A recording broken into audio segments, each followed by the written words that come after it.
അപ്പോൾ ബീനമ്മാസ് വേൾഡിലേക്ക് എല്ലാവർക്കും സ്വാഗതം. ഇന്ന് ഞാൻ ഉണ്ടാക്കാൻ പോകുന്നത് ഒരു ചെറിയ മാങ്ങാക്കറിയാണ്. അതിനുള്ള സാധനങ്ങളാണ് എടുത്തു വെച്ചിരിക്കുന്നത്.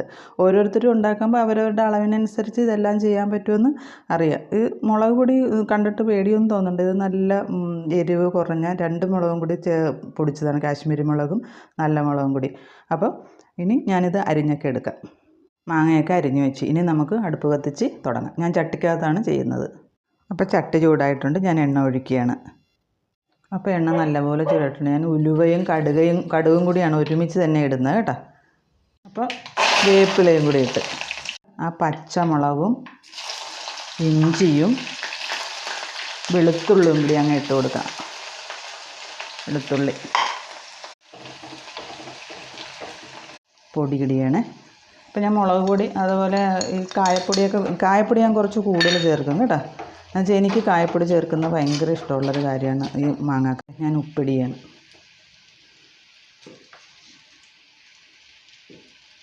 ഞാനൊരു 2 സ്പൂൺ ഉപ്പിട്ടിട്ടുണ്ട്. ഇനി ഞാൻ കുറച്ച് വെള്ളം ഒഴിച്ച് കൊടുക്കുകയാണ്. കുറച്ച് വെള്ളം വേണം ഇതിന്. ഇനി കുറച്ച് നന്നായിട്ട് ഇത് തിളച്ച് പറ്റണം. അപ്പം നമുക്ക് കുറച്ച് വിനാഗിരി ചേർത്താൽ മതി. വെച്ചാൽ പുളിയുള്ളത് കാരണം വിനാഗിരി മാങ്ങയൊക്കെ അങ്ങനെ ചേർക്കില്ല. എന്നാലും ഒരു ശകലം വിനാഗിരി ചേർത്ത് കൊടുക്കുക. ഇത് തിളച്ച് നല്ലപോലെ വരട്ടെ. അപ്പോൾ നമുക്കിതൊന്ന് തുറന്ന് ഒന്ന് ഇളക്കാം. കണ്ട അപ്പോൾ നന്നായിട്ട് തിളച്ച് നല്ലപോലെ ആയിട്ടുണ്ട്. ഇനി ഒരു കഴിയുമ്പോൾ തന്നെ നമുക്ക് ആ വിനാഗിരി ശകലം ചേർത്ത് കൊടുക്കാം. വിനാഗിരി ചേർക്കണമെന്നൊന്നും ഇല്ല, എന്നാലും ശകലം ചേർത്ത് കൊടുക്കാം. കുറച്ച് വിനാഗിരി കേട്ടോ, മതി, ഇത്രയും മതി. ഞാനേ കുറച്ച് ശകലം കുറച്ച് പഞ്ചസാര ചേർത്തിട്ടുണ്ട്. ഇതിന് ഇച്ചിരി പുളിയുണ്ട് മാങ്ങയ്ക്ക്. അപ്പോൾ ആ പുളി ബാലൻസ് ചെയ്യാൻ വേണ്ടിയാണ് കുറച്ച് പഞ്ചസാര ചേർത്തത്. ഇപ്പോൾ റെഡി ആയിട്ടുണ്ട്. ഓഫ് ചെയ്യുകയാണ്. കണ്ടല്ലോ, നന്നായിട്ടില്ലേ?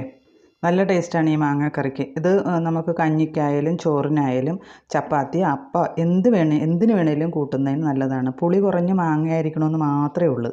അപ്പോൾ എല്ലാവരും ഇതൊന്ന് ചെയ്ത് നോക്കുക.